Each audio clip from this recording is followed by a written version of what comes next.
Welcome back. We want to give you another update on what has become a widespread technology outage. Companies and services depending on software from a handful of providers could actually see this outage through the weekend, we're hearing now. So joining us is Katie Collins. She's with CNET to talk about these possible lingering effects. Thanks so much for being with us. We appreciate it, Katie.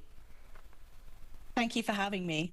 So this is the first we're really starting to hear that this isn't just going to be a today problem. It could perhaps go through the weekend. Can you tell us about that? Yeah, absolutely. Unlike a lot of technology issues that occur on the internet, there isn't a simple fix with this one. We're hearing from security experts that it's requiring a lot of manual fixes to individual PCs, and we know that there are hundreds of thousands of PCs around the world impacted.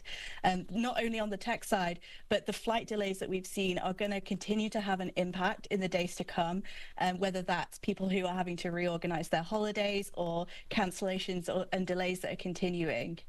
Okay, and so we're talking about all kinds of different businesses being affected, but so one example here, Universal Studios Japan says that their ticket sales may be unavailable even until Sunday. So talk to us a little bit about the financial implications that this could have for so many different types of businesses.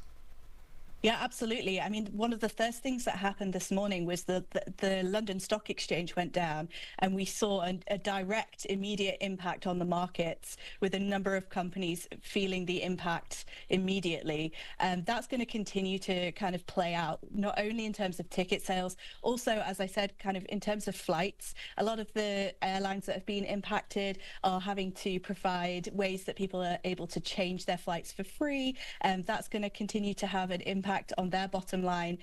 So yeah, I think that the companies that rely on this technology are going to be very unhappy about this. And I want to really clarify, because I think everybody, when they started seeing this happen, assumed, oh, this must be a cyber attack. But what we're hearing is it's not an attack. It's just a problem with technology that's being used by so many different businesses, I guess, right?